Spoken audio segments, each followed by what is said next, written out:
Saya mengucapkan terima kasih kepada pihak BEM yang telah mempercayakan saya untuk menyampaikan kebenaran firman Tuhan pada pagi hari ini. Bapak Ibu Saudara-saudari, pada tanggal 20 Januari 2025, di sebuah desa di daerah Pegunungan Sumatera Utara, terjadi bencana tanah longsor yang cukup besar.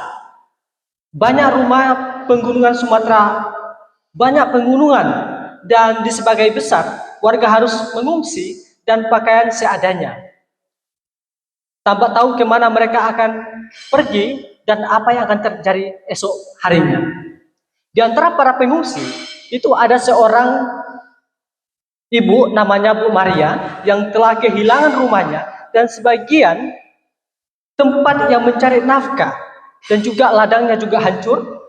Dan namun ada satu hal yang membuat orang-orang di sekitarnya heran. Ibu ini tetap tersenyum dan menyanyikan puji-pujian saat malam berkumpul bersama di tenda pengungsian. Suatu malam seorang relawan bertanya pada ibu tersebut, "Bu, bagaimana ibu bisa tetap tersenyum dan bernyanyi padahal ibu sedang kehilangan begitu banyak?" Bu Maria menjawab dengan senang hati, "Pak, saya memang kehilangan rumah, tetapi saya tidak kehilangan Tuhan. Saya hidup dan anak-anak saya hidup selamat dan saya yakin Tuhan punya maksud di balik semua itu. Saya belajar untuk tetap bersyukur dan bersuka cita karena saya percaya kalau emang saja dimurnikan, apalagi dengan iman kita." Bapak Ibu Saudara-saudari, siapa sih di antara kita yang tidak pernah mengalami penderitaan? Kita semua pasti ada di titik lemah. Mungkin itu datang dalam banyak penyakit yang tak kunjung sembuh, kegagalan, atau yang mematahkan semangat, kehilangan orang yang kekasih kita, yang menyisakan kehampaan, atau ketidakadilan yang membuat hati kita menjerit, namun mulut terdiam. Kita semua punya bagian dalam penderitaan dan setiap kita pasti punya luka. Kadang luka itu terlihat, tapi seringkali tersembunyi rapi di balik rutinitas dan senyuman yang kita tunjukkan di depan orang lain. Bahkan dalam pelayanan pun, di balik mimbar, di tengah aktivitas rohani, di dalam kesibukan pelayanan tidak sedikit hamba Tuhan yang diam-diam berkumpul.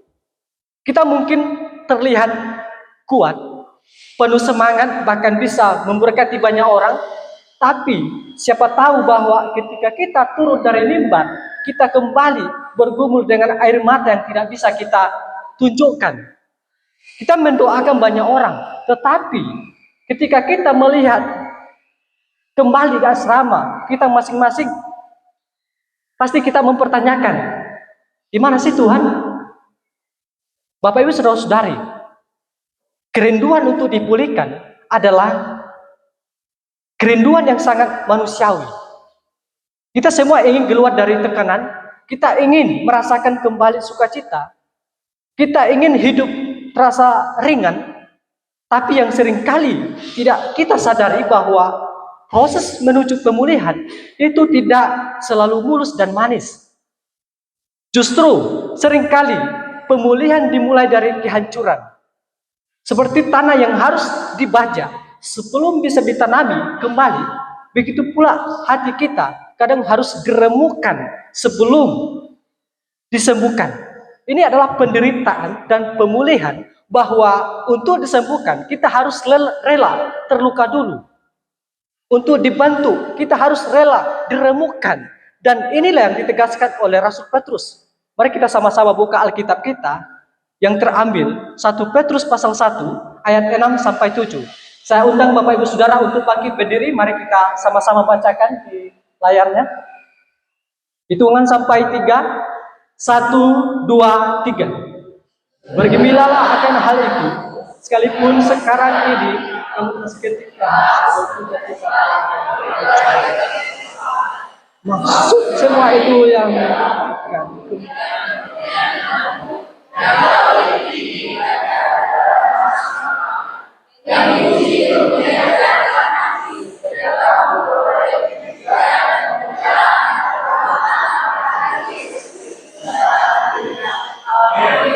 Silakan duduk Bapak Ibu Saudara-saudari. Petrus mengatakan bersukacitalah hal itu, sekalipun sekarang ini sesaat harus bersukacita oleh berbagai-bagai pencobaan. Bapak Ibu Saudara-saudari, bagaimana mungkin kita bersukacita saat kita berduka, hati kita sedang sakit, pikiran kita dipenuhi beban, tetapi firman Tuhan memerintahkan kita untuk bersukacita. Apakah ini berarti kita harus memalsukan perasaan kita? Apakah ini berarti kita harus berpura-pura baik-baik saja? Tentu tidak. Bapak Ibu Saudara-saudari, seringkali kita mendengar bahwa hidup orang percaya harus penuh berkat, damai, sukacita. Namun kalau kita lihat realitanya sekarang, justru banyak dari kita yang mengalami pencobaan bahwa yang berat pun kita pernah alami.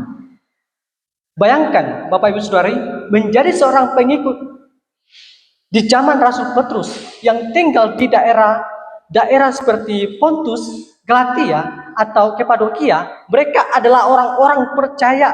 Sebagian adalah bekas penyembah berhala, sebagian lagi adalah orang Yahudi yang mengikut Yesus Kristus. Mereka hidup dalam tekanan, bukan hanya karena iman mereka minoritas, tetapi karena iman mereka bertentangan dengan arus zaman. Mereka menolak menyembah kaisar, menolak ikut festival penyembah dewa-dewa lokal, dan tidak berpartisipasi dalam pesta-pesta amoral. Karena itu, mereka dianggap aneh, dituduh pembawa ajaran-ajaran sesat.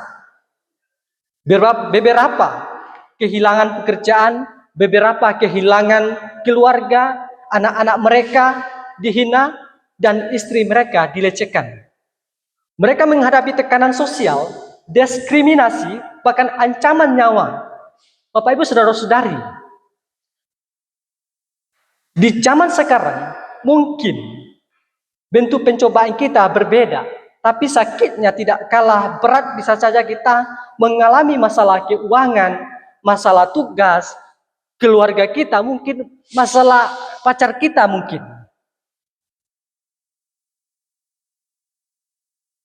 Tapi tidak kalah beratnya, bisa saja kita menghadapi masalah itu. Kita membuat bingung, sakit yang tak kunjung sembuh, atau tekanan dari lingkungan yang meremehkan iman kita. Namun yang menariknya, Petrus tidak datang dengan kata-kata hiburan palsu, justru sebaliknya, ia justru menulis, bergembiralah. Ini adalah sebuah kalimat yang terasa kontras dengan realita pahit yang sedang mereka alami. Petrus tidak meminta mereka bersukacita karena penderitaan mereka ringan, tapi melainkan karena ada nilai rohani yang sangat dalam di balik penderitaan itu. Ia mengibaratkan penderitaan sebagai api dan iman mereka sebagai emas. Seperti emas yang hanya dimurnikan melalui panas yang menyala-nyala, demikian pula iman yang sejati hanya dapat dibuktikan melalui pencobaan. Dengan kata lain, pencobaan tidak dimaksudkan untuk menghancurkan, tetapi untuk memurnikan. Disinilah kita akan melihat bahwa ujian hidup meski menyakitkan adalah alat untuk membentuk dan menyucikan umatnya. Lalu Bapak Ibu Saudara-saudari, apa artinya bergembiralah? Ketika Petrus menggunakan bergembiralah, ia tidak merujuk pada rasa senang yang dangkal atau bergantung pada keadaan. Ia merujuk pada sukacita yang meluap-luap, sukacita yang muncul dari dalam, yang berakar pada sebuah realitas yang lebih besar dari masalah. Itulah sukacita yang rohani. Sukacita ini disiplin batin yang meminta kita untuk memilih, untuk percaya bahwa ada tujuan di balik sakit yang kita alami. Kita tidak bersukacita karena kita disakiti atau mengalami kesulitan, tetapi kita bersukacita di tengah kesulitan itu karena kita tahu penderitaan itu hanya sementara dan akan segera berujung pada kemenangan kekal. Dan ini adalah kontras antara penderitaan temporal dan melawan janji kepastian abadi. Intinya, Bapak Ibu Saudara-saudari, bergembira berarti kita berani mengubah fokus. Jika iman kita hanya berguna ketika kita mendapatkan berkat, itu belum iman sejati. Iman sejati adalah iman yang mampu mengatakan meskipun aku harus berduka cita, aku tahu ada proses pemurnian yang sedang terjadi. Dan itu juga lebih berharga daripada semua kenyamanan duniawi. Ini adalah sukacita yang lahir dari kepastian identitas kita di dalam Kristus, bukan dari kenyamanan keadaan. Lalu, apa artinya memperoleh puji-pujian, kemuliaan, dan kehormatan? Puji-pujian, kemuliaan, dan kehormatan itu bukanlah dari manusia atau pengakuan duniawi, tapi dunia bisa menilai kita dari hasil, kesuksesan, kekayaan, posisi. Tetapi Tuhan menilai kita dari ketekunan dan kemurnian hati. Ganjaran ini sepenuhnya berpusat kepada Kristus. Iman yang teruji ini memiliki nilai yang jauh lebih tinggi daripada emas yang fana. Setiap luka, setiap air mata yang kita tahan dalam kesetiaan akan menjadi perhiasan yang bersinar, sebuah bukti nyata bahwa kita memiliki harta abadi daripada harta yang bisa binasa. Kita dipersiapkan untuk partisipasi dalam kemuliaan ilahi Kristus. Lalu, Bapak Ibu Saudara-saudara, apa artinya pada hari Yesus Kristus menyatakan dirinya? Bapak Ibu Saudara-saudari, puncak dari seluruh proses ini adalah pada hari Yesus Kristus menyatakan dirinya, yaitu kedatangan Kristus di akhir zaman. Terus mengarahkan pandangan jemaat yang menderita juga melampaui masalah. Mereka sangat ingin mengajak kita. Ini mengajak kita untuk melihat pada garis akhir di mana Sang Kristus sendiri akan menyingkapkan di dalam kemuliaan. Semua air mata, ketidakadilan, dan tekanan yang kita hadapi dari dunia akan berakhir dan bertemu dengan realitas yang kekal. Penderitaan seketika akan ditukar dengan kemuliaan yang kekal. Bapak Ibu Saudara-saudari, inilah harapan kita. Puji-pujian, kemuliaan, dan kehormatan yang dijanjikan akan diberikan oleh Roh Kudus atau Kristus yang telah bangkit dan menang atas penderitaan. Tidak ada lagi pertanyaan, mengapa? Karena semua terjadi di dalam hadiratnya. Seluruh proses pemurnian yang menyakitkan adalah persiapan bagi jiwa kita agar kita siap menyambut dan menanggung kemuliaan yang tak terbatas. Lalu Bapak Ibu Saudara-saudari, kenapa harus ada api? Kenapa pemulihan tidak bisa damai dan instan? Mengapa Tuhan justru mengizinkan pencobaan ini di antara kita? Apakah tidak ada cara lain selain penderitaan untuk menyatakan janji Allah? Ternyata Tuhan mengizinkan pencobaan itu sebagai penggenapan kedaulatannya dan sebagai proses pemurnian, bukan hukum kekal. Sama seperti perpecahan Israel yang diizinkan untuk menghukum dosa, menyiapkan jalan bagi Mesias dari garis Daud. Pencobaan pribadi kita diizinkan untuk menghukum dosa, sisa dalam hati kita, menyingkapkan kelemahan iman manusia, dan sekaligus meneguhkan janji kemuliaan melalui Kristus. Kita bisa melihat sejarah Israel secara tipologis. kerajaan dunia tidak kekal. Demikian juga kenyamanan dunia, duniawi. Pencobaan menuntun kita pada kerinduan akan Raja sejati, yaitu Kristus. Penderitaan adalah penyakit jiwa yang menghancurkan kasih. Pencobaan adalah tanda bahwa kita gagal menyatukan kehendak kita dengan Allah. Sehingga Allah atau Kristus mengizinkan gesekan-gesekan untuk memurnikan kasih kembali kepada Kristus. Lalu apa gunanya api? Api ini membakar kotoran atau ampas dalam hidup kita. Kesombongan, ketergantungan pada diri sendiri, hawa nafsu dunia. Penderitaan adalah cara Allah menunjukkan kekuatan, bahwa bukan melalui penindasan, tetapi melalui pemurnian iman kita. Bapak Ibu Saudara-saudari, konsep menjadi seorang hamba yang melayani bukanlah kelemahan, tetapi jalan untuk memimpin dengan karakter yang benar. Tetapi justru dalam penderitaan, Petrus berkata bahwa iman mereka sedang dimurnikan. Artinya, pencobaan bukanlah tanda bahwa iman kita salah, tetapi justru proses untuk membuktikan bahwa iman kita sungguh-sungguh. Tuhan tidak menunggu situasi jadi mudah, baru kita percaya Tuhan. Tapi Tuhan mengizinkan situasi sulit, supaya kita belajar percaya meski tidak melihat jalan keluar. Petrus tidak bilang, bertahanlah supaya hidup kita jadi enak, jadi nyaman. Tetapi dia berkata, supaya iman kita menghasilkan pujian, kemuliaan, dan kehormatan saat Kristus datang. Artinya, tujuan dari pencobaan yang kita alami di tempat ini, bukan supaya kita cepat keluar dari masalah, tetapi supaya kita menjadi serupa dengan Kristus. Dunia bisa menilai kita dari hasil, tapi Tuhan menilai kita dari ketekunan. Iman bukan untuk mempermudah hidup, tapi untuk menunjukkan siapa yang layak, yang kita percaya di tengah hidup yang sulit ini. Masalah utamanya bukan beratnya pencobaan yang kita alami, tetapi masalahnya adalah kita tidak melihat nilai iman itu sendiri. Kita merasa iman itu hanya berguna kalau mendatangkan berkat, tapi karena siapa yang kita imani.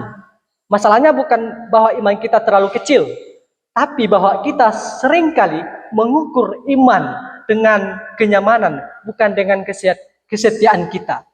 Lebih dari itu, pencobaan mengajarkan kita untuk melihat tangan-tangan Tuhan yang bekerja, meskipun dalam situasi yang paling sakit sekalipun. Salah satu contohnya, ketika kita sakit dan kita bertemu dengan dokter yang tepat, itu adalah bentuk pertolongan Tuhan yang nyata. Tuhan memberikan hikmat agar kita mengambil keputusan yang benar dan kekuatan untuk tetap melakukan kebenaran di tengah tekanan. Jadi, pencobaan adalah proses pemurnian iman, sekaligus cara Tuhan menunjukkan kasih penyertaan yang tak pernah putus. Bapak Ibu Saudara-saudari, mengapa Petrus mengajak kita melihat bahwa semua ini memiliki tujuan? Nah, inilah yang menjadi poin pertama kita. Pencobaan adalah bagian dari rencana Tuhan untuk memurnikan iman. Pencobaan adalah api pemurnian alat uji yang mengingkapkan kualitas iman, seperti analogi cambuk berduri yang menunjukkan ketajaman dan menambah beban. Pencobaan terasa kejam dan menyakitkan, namun ini adalah kekejaman yang diizinkan Allah, bukan untuk menindas, melainkan untuk memurnikan iman kita. Bapak Ibu Saudara-saudari, seringkali kita memandang pencobaan sebagai hambatan atau bahkan sebagai bukti bahwa Tuhan seringkali tidak berpihak kepada kita. Namun, melalui surat Rasul Petrus ini, kita diingatkan bahwa pencobaan bukanlah hal yang asing dalam kehidupan kita. Justru pencobaan yang kita alami adalah bagian dari rencana Tuhan untuk memurnikan iman kita seperti emas yang diuji dalam perapian. Maximus pernah menekankan bahwa api penderitaan bukan untuk menghancurkan, melainkan untuk membakar kotoran-kotoran duniawi yang menempel pada jiwa manusia. Artinya, dalam setiap penderitaan yang kita alami saat ini, mungkin masalah keluarga, masalah tugas, mungkin tekanan dari dosen, Tuhan sedang mengerjakan sesuatu yang lebih dalam dan lebih kekal dari sekedar kenyamanan sementara. Bapak Ibu Saudara-saudari, kita bisa melihat kehidupan Yusuf. Kenal Yusuf Bapak Ibu Saudara? Kenal ya? Bukan Yusuf yang ada di tengah-tengah kita ya. Yusuf, anak Yakub, ia dijual oleh saudara-saudaranya, dipenjara karena difitnah, dan terlupakan di balik jeruji selama bertahun-tahun. Namun dari setiap pencobaan itu yang dia alami, Tuhan sedang membantu Yusuf menjadi alatnya untuk menyelamatkan banyak jiwa. Yusuf tidak menjadi pahit karena penderitaannya. Ia menjadi murni dan berhikmat dipakai Tuhan di dalam posisi yang sangat penting.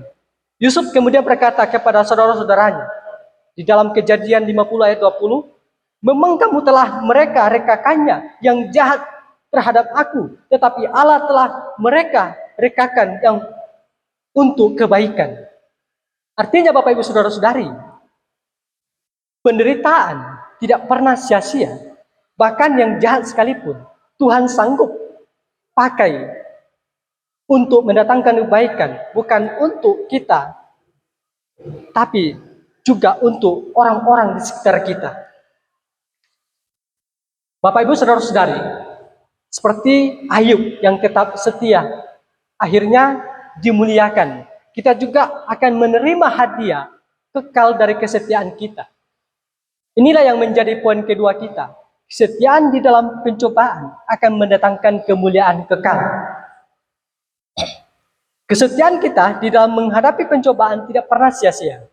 Petrus dengan tegas mengatakan bahwa kesetiaan iman kita tahan uji. Gregorius mengatakan bahwa orang yang menderita bersama Kristus akan dimuliakan bersamanya. Bukan karena penderitaan itu sendiri, tetapi karena kasih dan kesetiaan yang tetap hidup di tengah penderitaan. Bapak Ibu Saudara-saudari, itulah yang Tuhan cari di dalam hidup kita. Kesetiaan, kesetiaan yang tidak pernah tergantung pada keadaan, kesetiaan yang terus percaya meski belum melihat jawaban doa kita. Kesetiaan yang tetap mengasihi meskipun sedang disakiti teman, pacar kita, bahkan dosen sekalipun. Itulah iman sejati. Ini menjadi pesan yang sangat kuat bagi saya dan saudara, bahwa hidup yang setia meski sulit akan menghasilkan kemuliaan kekal yang jauh lebih berharga dari kesuksesan duniawi. Mari kita melihat kehidupan Yusuf. Mari kita melihat kehidupan Ayub, Bapak Ibu Saudara-saudara. Ayub adalah seorang laki-laki yang saleh, yang tiba-tiba kehilangan harta, keluarga, dan kesehatan. Namun Ayub tidak kehilangan imannya. Dia bergumul, dia bertanya, tapi dia tidak berhenti percaya. Di akhir hidupnya, Tuhan memulihkan Ayub dan membuat imannya menjadi kesaksian bagi jutaan orang. Bapak Ibu Saudara-saudari, banyak dari kita sebagai mahasiswa yang memandang pencobaan sebagai sesuatu yang hanya membawa kesedihan, kegagalan, atau bahkan tanda bahwa Tuhan tidak sayang kepada kita. Kita sering berpikir seperti itu. Kalau hidup kita penuh masalah, berarti ada sesuatu yang salah. Atau Tuhan sedang menolak doa-doa kita. Tapi tahukah Bapak Ibu Saudara-saudari, pandangan itu sebenarnya keliru dan bisa menjebak iman kita. Petrus justru memberikan pandangan yang mengejutkan bahwa pencobaan adalah bukti nyata bahwa kita sedang dipelihara oleh kekuatan Tuhan. Bayangkan, di tengah badai dan tekanan, Tuhan tidak meninggalkan kita. Malah dia sedang teruji dan berharga yang tidak pernah mudah goyah oleh keadaan duniawi. Tetapi kuat karena dipelihara langsung oleh kuasa Tuhan. Sebuah kebenaran yang membalikkan asumsi lama dan menguatkan kita untuk tetap bergembira di tengah tantangan hidup. Bapak Ibu Saudara-saudari, kabar baiknya untuk kita Kita tidak menghadapi pencobaan ini sendiri. Bahkan Yesus Kristus sendiri sudah melewati pencobaan itu. Dia dihina, disiksa, bahkan disalibkan. Dan salib itu menjadi simbol penderitaan terdalam, justru menjadi bukti terbesar di tengah penderitaan. Tuhan sedang mengerjakan rencana penyelamatan terbesar ketika semua orang mengira salib adalah akhir cerita. Tuhan membalikkan semuanya menjadi kemenangan yang membawa hidup bagi jutaan orang. Bapak Ibu, saudara-saudari, salib itulah pemulihan kita lahir. Dari lukanya kita disembuhkan, dan sekarang Kristus yang telah bangkit, itulah yang berjalan bersama kita di tengah-tengah pencobaan kita. Artinya, kita tidak sendirian. Saat air mata kita mengalir, saat hati kita hancur, saat orang lain tidak mengerti penderitaan kita, Kristus tahu. Dan lebih dari itu, Dia hadir. Bahkan Roh Kudus diberikan sebagai penolong, penghibur, dan penuntun kita di tengah badai kehidupan. Bapak Ibu saudara-saudari, Tuhan tidak menuntun kita punya iman besar, tapi mengundang kita untuk mempercayai Dia yang besar. Yesus tidak menunggu kita kuat dulu baru menolong, tapi Dia menyertai bahkan saat iman kita digoyahkan. Yesus tidak berkata, bukti iman Bapak Ibu Saudara dan saya, tetapi Dia berkata, aku sudah lebih dahulu setia kepadamu. Petrus menulis surat ini bukan dari puncak kemenangannya,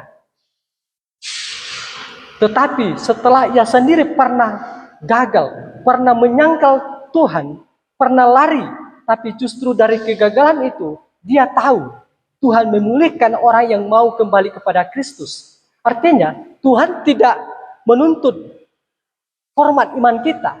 Dia membantu hati yang bersandar penuh kepada Kristus. Kita sebagai mahasiswa STT Soteria, sebagai hamba Tuhan atau sebagai pribadi, kita tidak sendirian. Kristus yang bangkit itulah yang berjalan bersama kita. Roh Kudus pun diberikan sebagai penolong dan penghibur kita. Lalu, apa yang harus kita lakukan? Yang harus kita kerjakan?